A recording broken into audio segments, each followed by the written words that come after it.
महाभारत युद्ध को कुछ ही दिन हुआ था।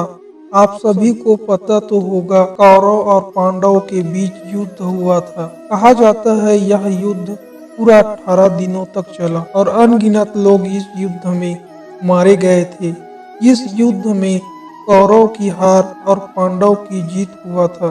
युद्ध खत्म होने के बाद पांडव को हस्तिनापुर का राजा बना दिया जाता है। एक दिन की बात है, अर्जुन और श्री कृष्ण वन में टहल रहे थे। तभी अर्जुन ने श्री कृष्ण से कहा, माधव, मेरे मन में कुछ दिनों से एक सवाल है। श्री कृष्ण कहते हैं, कौन सी बात है? अर्जुन बोलो, सुखी जीवन का क्या रहस्य है? मुझे समझ नहीं आ रहा है। मेरे पास सब कुछ है, लेकिन जीवन का रहस्य समझ नहीं आ रहा है। कृपा करके मुझे जीवन का रहस्य बताए। श्री कृष्ण मुस्कुराकर अर्जुन की ओर देखा और चुप हो गया। थोड़ी देर बाद बोला, सुखी जीवन का रहस्य, मैं तुम्हें एक किसान और संत की कहानी सुनाता हूँ। एक संत अपना स्वयं का आश्रम बनाना चाहते थे, जिसके लिए वो गांव-गांव की यात्रा करते और कई लोगों से मुलाकात करते थे। इसी यात्रा के दौरान उनकी मुलाकात एक किसान से हुई। किसान ने उनका स्वागत किया और संत से कुछ समय अपनी कुटिया में आराम करने की याचना की। संत उसके मीठे व्यवहार से प्रसन्न हुआ और उन्होंने उनका आग्रह स्वीकार कर लिया। किसान ने संत को घर का स्वादिष्ट भोजन कराया और उनके विश्राम के लिए खाट पर चादर बिछा दी और किसान खुद फर्श पर दरी बिछाकर सो गया। किसान को सोते ही नींद आ गया।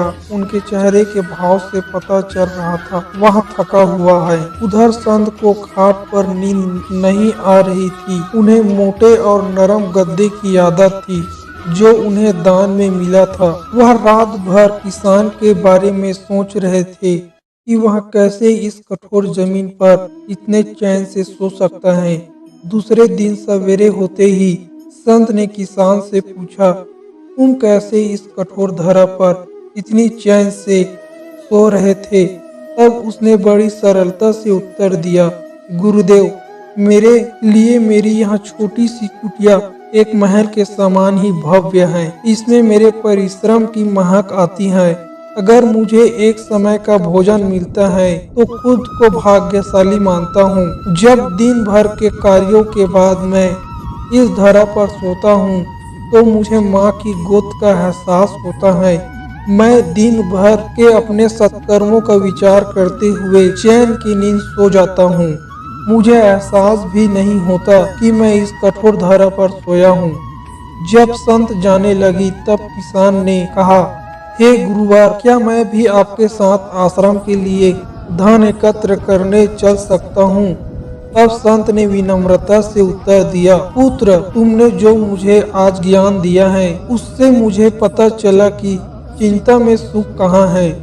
अब मुझे किसी आश्रम की इच्छा नहीं रह गई। यह कहकर संत वापस अपने देश लौट गया और एकत्र किए धन उन्होंने गरीबों में बांट दिया और स्वयं एक कुटिया बनाकर रहने लगे। जीवन का सुख संतोष में है। अगर मनुष्य जो है उसी को स्वीकार। जीवन का सुख संतोष में है। अगर मनुष्य जो है उसे स्वीकार कर ले, उसी में खुशियाँ तलाशे तो उसी क्षण सारे सुख का अनुभव कर लेता है। कई घरों में अपार धन दौलत ऐशो आराम होते हुए भी वहाँ सुख शांति नहीं होती, क्योंकि उन्हें जो है उनमें संतोष नहीं होता। कहते हैं, जिन्हें दूसरों की थाली में घी ज्यादा दिखता है वह कभी खुद चैन से नहीं सो सकते। व्यक्ति को हमेशा वो चाहिए जो उसके पास नहीं है, और वो मिल जाए तो नई महत्वाकांक्षा उनकी जगह ले लेती है। इस तरह पूरा जीवन असंतोष में ही बीत जाता है। अतः संतुष्ट ही जीवन का मूल मंत्र है। अगर इंसान में संतोष है तो कोई दुख उससे तोड़ नहीं सकता। यही जीवन का रहस्य है। दोस्तों, हमारे पास जो भी है उसी में हमें संतुष्ट रहना चाहिए। ज्यादा किसी पर लालच नहीं करना चाहिए। आज के लिए इतना ही। मैं आपसे अगले वीडियो पर मिलूंगा। तब तक के लिए राधे राधे।